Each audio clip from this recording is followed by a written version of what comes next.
विश्वानि देव सवितर्दुरितानि परासुव यद्भद्रं तन्न आसुव। ओम शांति शांति शांति। श्री सद्गुरुदेव भगवान की जय। प्रस्तुत विवेक चूड़ामणि चल रहा है। श्लोक क्रमांक 330 और विषय है असत परिहार, असत का निषेध। असत का निषेध क्यों?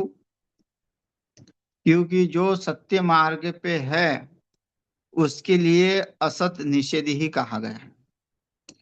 अगर वो सत्य को जानना चाहता है और सत्य तक पहुंच भी गया और थोड़ा भी असत की ओर भटक गया तो उसका पतन निश्चित है। क्योंकि परमार्थ सत्ता जो है अगर उसने आत्मसात कर ली और कैवल्य पद को प्राप्त करने में सामर्थ्यवान हो गया तो फिर उसके अंदर कोई कामना आनी नहीं चाहिए, या फिर कोई कामना है भी नहीं। ये भगवत पाद शंकराचार्य जी कहते हैं। अगर कोई मन में कामना नहीं है, कोई लालच नहीं है, किसी बात का कुछ लोभ नहीं है, अंदर सब निर्विकार बन गया है, लेकिन कार्टून चलाऊं? ऐसा सोच के कार्टून इसमें ऐसा चलाऊं सोच कार्टून? के जो रहता है कि मैं तो पूर्ण रूप से अब इस विषयों के शोषण से मैं छूट गया हूँ, तो वो भी कहते हैं कि नहीं, तुम ऐसा भी मत कहो, क्योंकि कभी भी तुम्हें वो धोखा दे सकते हैं। इसलिए अपना कर्तव्य करते रहो। अपने कर्तव्य जब करते रहोगे तब तो तुम जो है निश्चित उस तत्व तक पहुंच जाओगे। लेकिन ऐसा अगर ध्यान में रखोगे कि मैं हो गया हूं, तब तो जो है कुछ ना कुछ धोखा रहेगा। और कहीं ना कहीं विषयों का मन में थोड़ा भी चिंतन हो गया, हाँ, कभी कभी कहीं कुछ दिखता नहीं है, छोटी सी फुंसी शरीर पे होती, ध्यान नहीं देता व्यक्ति। लेकिन वही फिर बहुत बड़ा फोड़ा बन जाता है। तब जो है पता चलता है कि हाँ, मुझे उसी समय इसको भी दबाना चाहिए था। लेकिन वो बढ़ गया। अब जो है रोग ज्यादा बढ़ने से फिर परेशानी हो जाती है। वैसे ही अगर साधक अपने अवस्था में रह के अगर उसके अंदर छोटी मोटी जो है वासना जागृत होती है, मन जो है भटकने लगता है, तो उसी समय उसको दबाना चाहिए। अगर वो सोचेगा कि इतने कार्य करने से कुछ नहीं होगा या किसी कहीं जाने से कुछ नहीं होगा, हाँ, आजकल लोग जो मनमानी कर रहे हैं कि कुछ नहीं होता, केवल नजरों का दोष है, हमारी नजर ठीक होनी चाहिए या फिर मन ठीक होना चाहिए। ये मन ठीक होने वाले और नजर ठीक होने वाले कभी ठीक नहीं हो सकते। क्यों? क्योंकि शास्त्रों का सिद्धांत है कि जितना तुम उससे दूर रहोगे उतना ही तुम्हारे से वो दूर रहेंगे। और उसमें मिलकर रहोगे तो वो तुमको कभी भी दबा सकते हैं। हाँ, क्योंकि मन के संकल्प से ही सब कार्य हो रहे हैं। तो ये सब मन की बातें हैं कि मन अच्छा होना चाहिए। मन अच्छा होता तो ऐसी बातें ही नहीं होती, ना तुम्हारे अंदर वो परिवर्तन होता, नहीं तुम संस्कृति के खिलाफ जाते। संस्कृति के खिलाफ जाना मतलब संस्कृति से विरुद्ध चलना, संत महात्माओं के कहने के मार्ग पे नहीं चलना ही मन का जो विकार है। और जो हमारे संस्कृति में नहीं है ऐसा रहन सहन, अगर ऐसा रहन सहन हम अपने मर्जी से कहेंगे और मन ठीक होना चाहिए और कुछ भी खाओ कुछ भी पियो, तो ये असंभव है उस परमात्मा की प्राप्ति के लिए।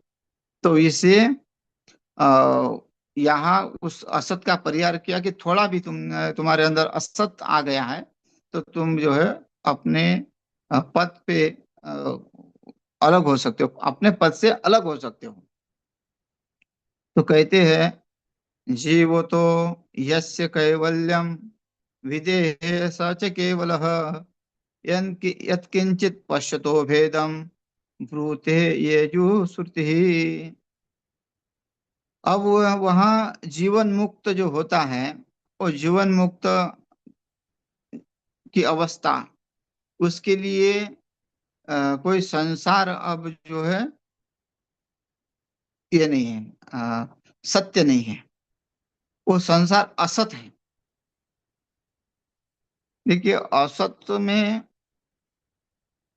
और मिथ्या में फर्क है।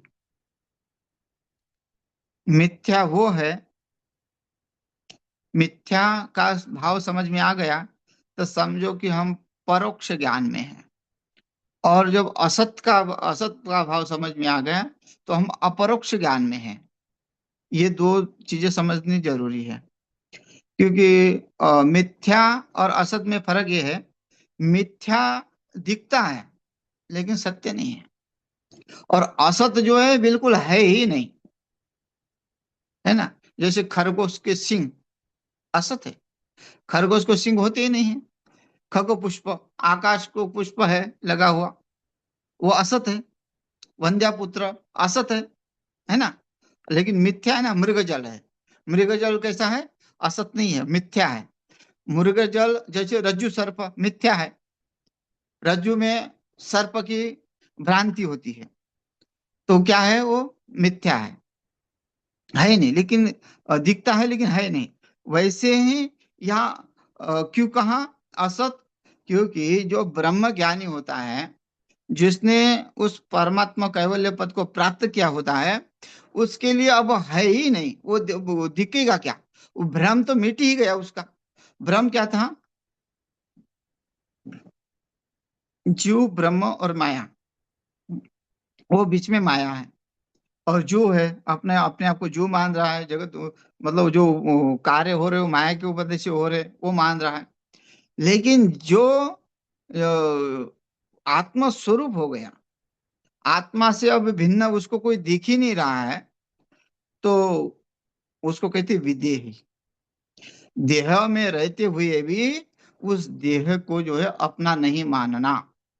जो स्थूल शरीर, सूक्ष्म शरीर और कारण शरीर है, वो उससे भिन्न हो गया है। ना स्थूल शरीर में तादात्म्य में रहा, ना सूक्ष्म शरीर में तादात्म्य में रहा, ना कारण शरीर में तादात्म्य में रहा। और तीनों शरीर से रहित हो गया है, इसलिए उसको कहते हैं विदेही। विदेही च केवल, अब केवल मात्र विदेही रूप से रह गया है। लेकिन कहते हैं कि भले ही तुमने वही कपड़ा छोड़कर ही महात्मा हमने देखे, नहीं कि गलत है ऐसा नहीं है, लेकिन कई महात्मा देखे जो जिनकी अवस्था ऐसी हो गई है। एक हमारे ऋषिकेश में ही दंडी स्वामी जी थे। वो दंडी स्वामी जी शरीर में कहीं भी कपड़ा नहीं रखते थे, विदेही ही रहते थे। अब विदेही मतलब शरीर में कपड़ा नहीं रहना, इसको भी नहीं कहेंगे कि हम विदेही है कोई। लेकिन वो ऐसी अवस्था आपने आप अगर हुई कि भाई इस कपड़े का भी भान नहीं है, कपड़ा मैंने पहना है नहीं पहना उसको कुछ कोई पता ही नहीं चलेगा, है ना। ऐसी अवस्था, ऐसी अवस्था, हाँ कोई कपड़ा पहना दे तो पहन लिया, और अगर छूट गया तो छूट ही गया। ये नहीं कि पागल है, पागल नहीं, लेकिन अवस्था ऐसी होती है कि सु ब्रह्म की अवस्था चिंतन में जो है वो कोई और कुछ देखता ही नहीं है। तो ऐसे विदेही रहते हैं लोग, जैसे ये कोई बिना कपड़े का रहता है, तो कोई बहुत बड़ा साम्राज्य संभाल के रहता है। जैसे जनक राजा को विदेही कहा गया, वो भी विदेही कहा गया। और सुखदेव भगवान को विधि कहा गया, है ना। सुखदेव भगवान जो है माँ के गर्भ में 12 साल रहे। क्यों? कि मुझे माया पछाड़ लेगी, माया लग जाएगी, या माया मुझे जो है माया मुझे डुबा देगी इस संसार में। तो भगवान ने संकेत दिया, संकेत देने के बाद भी वो फिर समझ गए, बाहर आ गए कि मेरी माया तुमको नहीं लगेगी। लेकिन यहाँ देखना है कि क्या, यद किंचित पश्यतो भेदम, यत्किंचित पश्यतो भेदम कहा है कि देखिए, सुखदेव भगवान भी विदेही कहे कहाँ गए हैं, क्योंकि वो जन्म से ही जंगल की ओर चले गए और बिना वस्त्र के चले गए, क्योंकि शरीर में कोई भी वस्त्र नहीं था।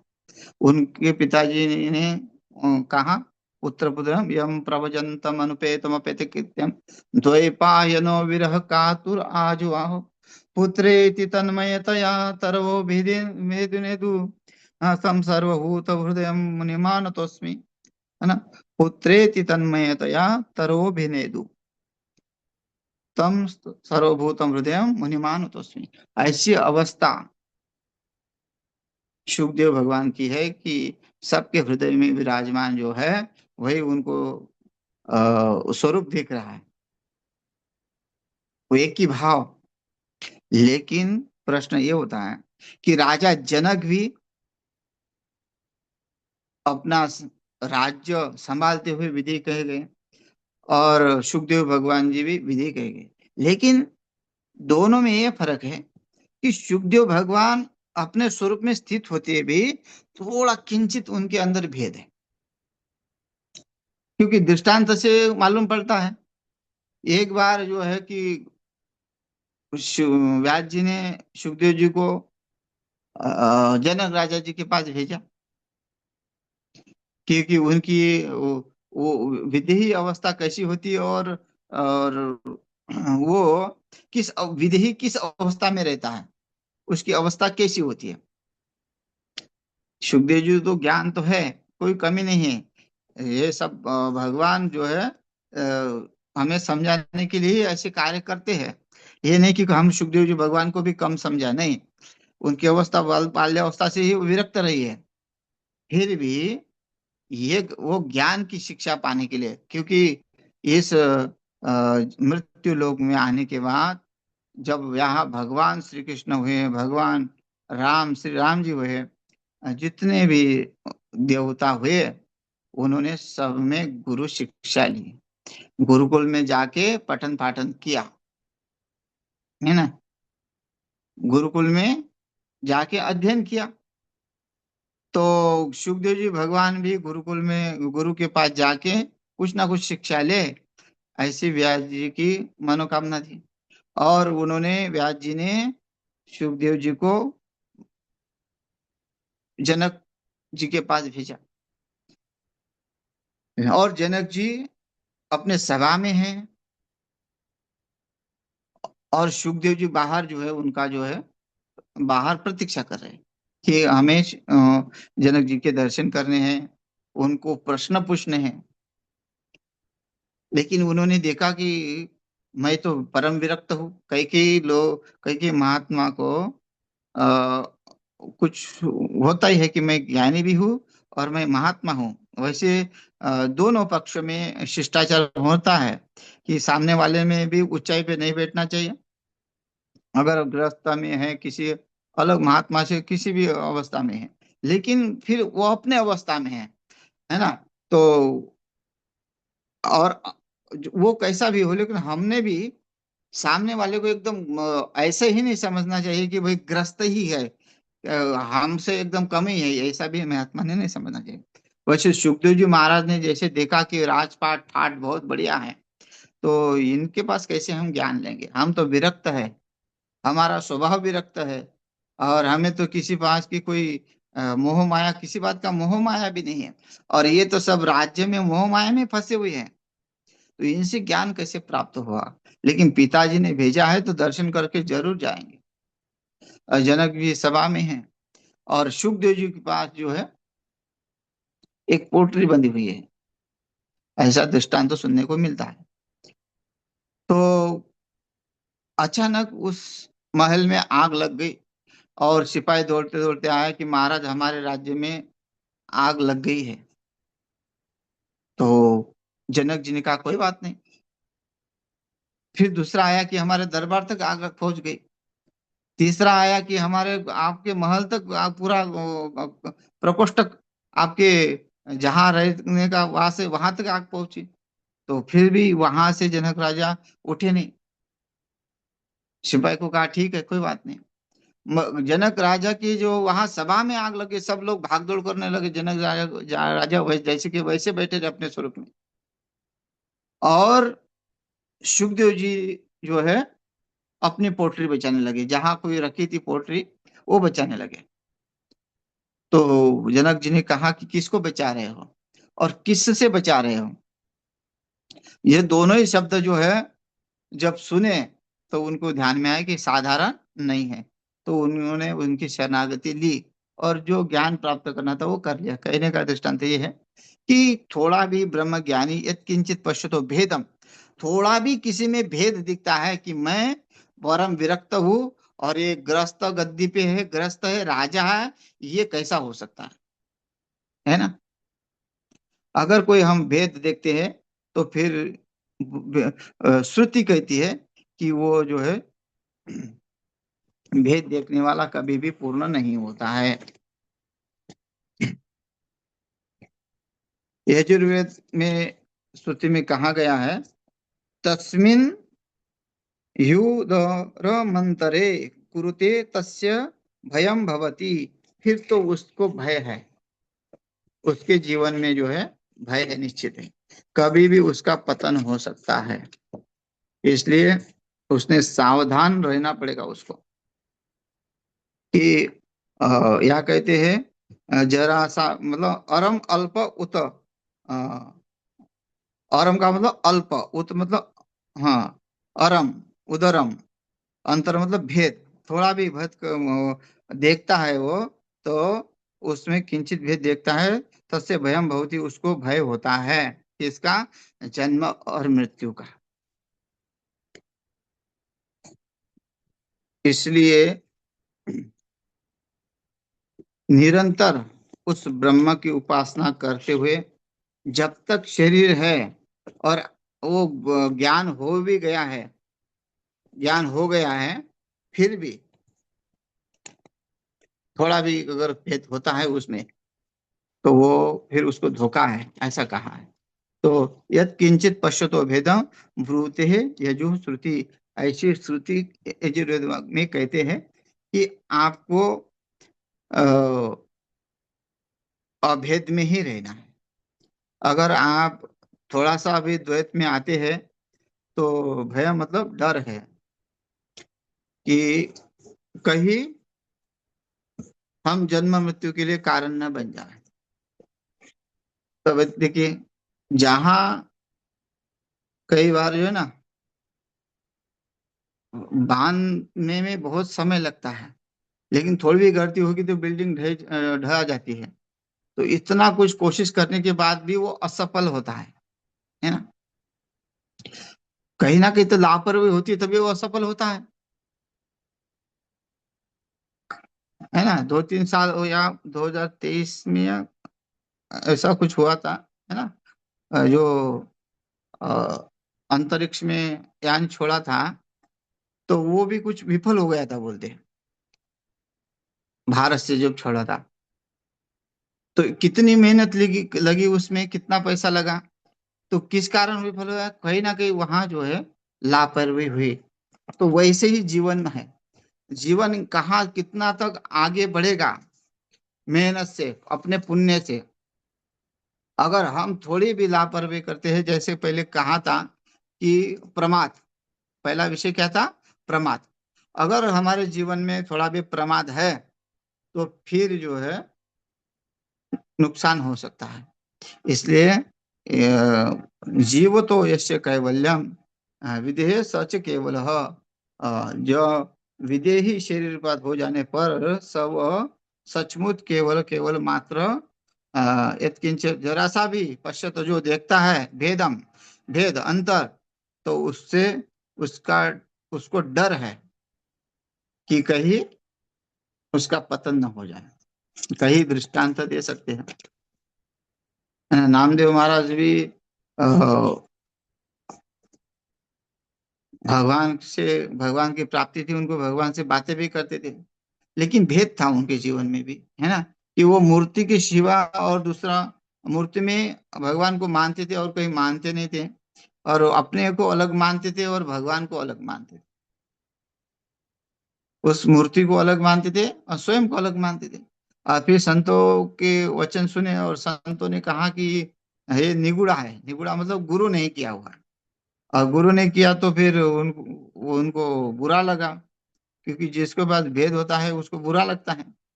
तो भगवान के पास दौड़े। भगवान के पास जाने के बाद फिर भगवान ने कहा तुम्हें गुरु करना पड़ेगा। तुम सही में अधूरे हो, अभी तुम्हें पूर्ण ज्ञान नहीं है, तुम कच्चे हो। तो उन्होंने फिर गुरु किया। गुरु की शिक्षा होने के बाद, गुरुपदेश होने के बाद वो उनको वो अद्वैत जो है प्राप्त हो गया। और फिर जो है भगवान स्वयं जो आके श्वान के रूप में आते हैं, रोटी लेके चले जाते हैं। लेकिन वो फिर नामदेव महाराज उनके पीछे घी की कोटरी लेके दौड़ते हैं। तो देखिए क्यों ऐसा कहानी है। जब भेद मिट गया है, तो भेद मिट गया तो वहाँ भी कोई बोलेगा कि नामदेव महाराज की ये कहानी जो है, जब भेद ही मिट गया तो उन्होंने फिर वो कुछ है ही नहीं था। वो कैसे वो घी की कटोरी लेके क्या हरे कुत्ते के पीछे दौड़ेंगे क्या? कि अगर कोई लेगा तो हर हर किसी का ऐसा कर देंगे क्या? तो ये इसका ये नहीं है कि उन्होंने ऐसा मतलब घी की कटोरी लेके भागे, कुत्ते के रूप में भागे हो, कुत्ता है इसलिए भागे नहीं। वो स्वयं परमात्मा है, क्योंकि स्वयं परमात्मा है इस भाव से, इस भाव से भागे। तो देखो फिर जहां उनका व्यापार था, कपड़ों का व्यापार था, वो तो वहां जब कपड़े बेचने जाते थे, रास्ते में पत्थर दिखते थे तो पत्थर को भी ऊपर कपड़ा डालते थे, क्योंकि उनको भी लगता था कि इसमें भी गर्मी होगी उनको। तो ये भाव है ना, जो भाव बन जाता है सर्वव्यापक भाव, तो उसमें फिर भेद नहीं रहता। और उसी से साधक जो है, उसी में से उसी साधक अवस्था में अगर थोड़ा भी भेद करता है तो फिर उसको जो है भय होता है, डर होता है। तो यहाँ कहते हैं यदा कदा वापि विपश्च देशः, विपश्चित देशः ब्रह्मण्यनन्तेन ब्रह्मण्यनन्तेन्यनुमात्र भेदम् पश्यत्यथामुष्य भयं तदेव यद्वीक्षितं भिन्नतया प्रमादात। अब यहाँ प्रमाद ही बता रहे हैं कि भाई ऐसा क्यों होता है। इतना इतना तप करने के बाद, इतना जप करने के बाद, इतना भाव बनने के बाद फिर भी ऐसा कैसे हो गया, ऐसा कैसे हो सकता है? तो बोलते हैं प्रमादात, यद विक्षितम भिन्नतया प्रमादात। जब आपकी अवस्था नहीं बनी तो समझना कि कहीं ना कहीं प्रमाद हुआ है। यदा कदा वापि विपश्चिदेश, यदा जब कभी वह वस्तुतः भी, वस्तु में भी विपश्य बुद्धिमान, आ, यह अनंत ब्रह्म में, ब्रह्मण्य अनंते, अनंते अपि अनुमात्र भेदम किंचित भी पश्य देखता है, अंतर देखता है। यदा कदा, जो बुद्धिमान, बुद्धिमान मतलब जो शास्त्रों को पढ़ा है और शास्त्रों को पढ़ने के बाद भी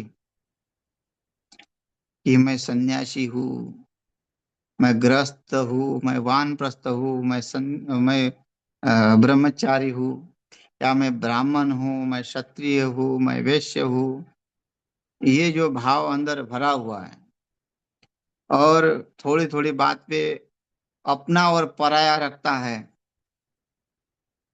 ना? कई जगह परंपरा है अभी आजकल, जिस जगह का महंत बन गया है, जहाँ जिस आश्रम में, उस आश्रम में उसी के राज्य के लोग ज्यादा रहेंगे।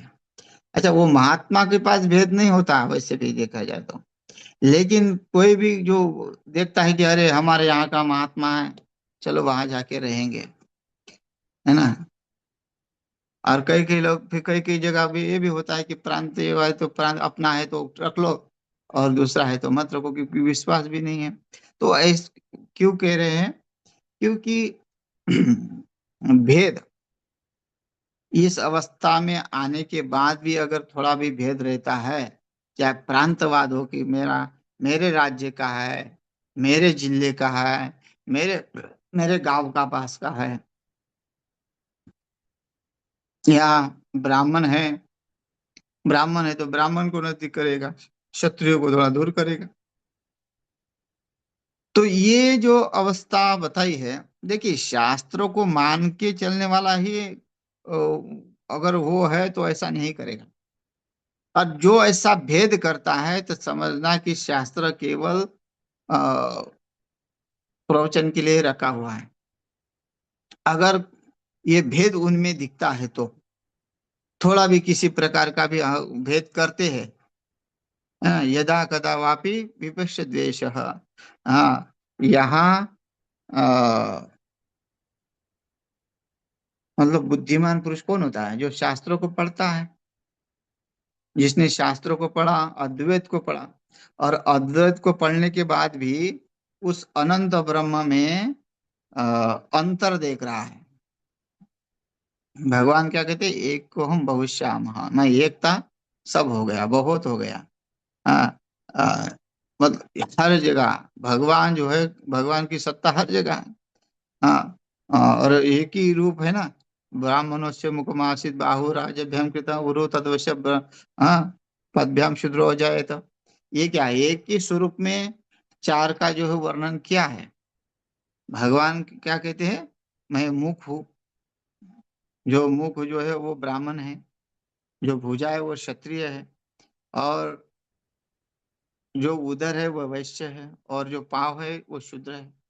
तो ये एक दूसरे के कार्य पे निर्भर है। लेकिन अगर कोई कहेगा कि मैं तो बड़ा हूँ, और कोई कहेगा मैं छोटा हूँ, तो वो, क्योंकि कौन छोटा और कौन बड़ा है? तो एक ही का ही। फिर इसमें छोटा कौन हो गया और बड़ा कौन हो गया? लेकिन हमने भेद के कारण मान लिया कि हाँ, ये छोटा हो गया और मैं बड़ा हो गया। जिसने शास्त्र पढ़े, जिसने शास्त्र पढ़े वो बड़ा हो गया, और जो शास्त्र नहीं पढ़े लेकिन सेवा भाव वो है पूर्ण रूप से, वो शूद्र का मतलब होता है सेवा भाव, है ना।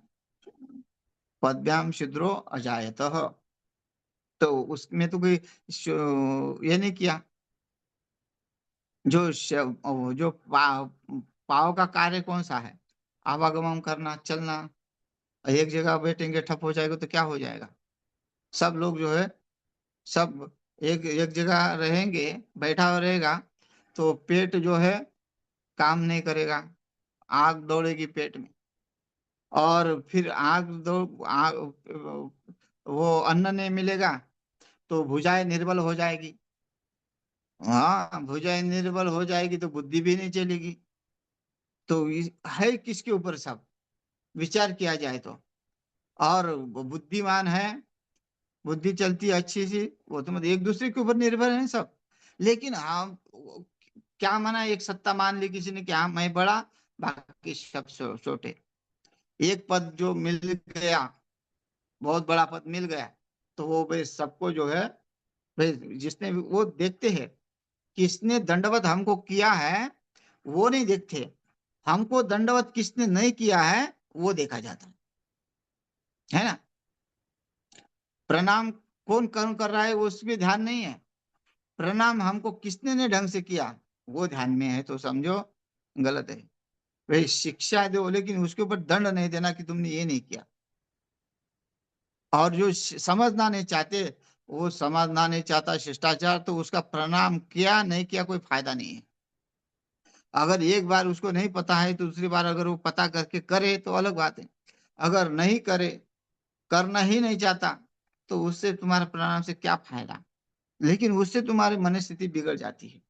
तो यहाँ ये कहते हैं, यदा कदा वापि वेदा कदा अपि विपश्चित द्वेष।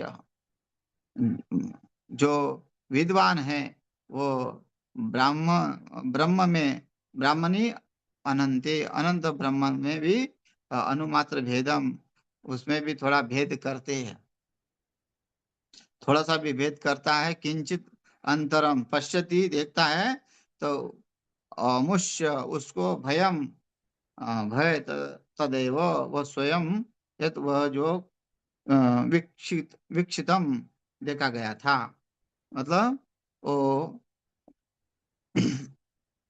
उसका जो है पतन देखा गया था। वो उस मार्ग से भटक गया, थोड़ा भी उसने अलग सा चिंतन किया। ऐसे जड़ भरत राजा अगर ये सोचता कि ये सब परमात्मा का ही कार्य है, मैं तो अपने साधना के लिए, हाँ बचाना उसका कार्य है, लेकिन बाद में उसको थोड़ा सा खिला पिला के जंगल में छोड़ दो, लेकिन उसने अपने पास ही रख के बड़ा कर दिया उसको, उसी के ऊपर ध्यान देता रहा। क्योंकि जंगल के प्राणी जो है हमको पालने का अधिकार नहीं है। जंगल के प्राणी जंगल में छोड़ दो, लोगों ने घर में कबूतर कैद करके रखे हैं, बाकी जो जीव कैद करके रखे हैं, वो तो जंगल के प्राणी हैं। तुम दाना खिलाओ तो उसका मतलब मुंह में को ये कुत्ते जो है पालने वाले हैं। हाँ, तो ये सब जो है वो उसके मोह में पड़ने के बाद उसी के स्वरूप में हो जाता है। ये हमने कहते शास्त्र पूर्ण रूप से कहता है कि जो मरते समय अंत्यमति सुगति। हाँ, कुत्ता अगर मरते समय भुगता है, भोगता है, या फिर उस कुत्ते का स्मरण होता है हमारे पास जो है, तो वैसी गति कुत्ते की होगी, भले तुम जीवन भर दान पुण्य करते रहो। इसलिए कोई भी जीव को जो है बंधन में नहीं रखना चाहिए। प्रेम करो, लेकिन अपने घर में लाके एक फुटे पे बांध के जो है और उसको बढ़िया बढ़िया मालपुआ खिला रहे हो, कुछ बहुत खिला रहे हो, क्यों? कि घर की रक्षा करने वाला भगवान घर की रक्षा करने वाला है, उसके ऊपर छोड़ दो। एक कुत्ता क्या करेगा घर की रक्षा? तो ये कहने का तात्पर्य ये है कि थोड़ा भी किंचित भी थोड़ी गलती हो जाती है तो उसका जुर्माना भरना पड़ता है, और वो है कि जन्म मरण का जो है चक्कर। तो यह श्लोक के ऊपर अगले बार चर्चा करेंगे। समय हो गया। हरिओम तत्सत।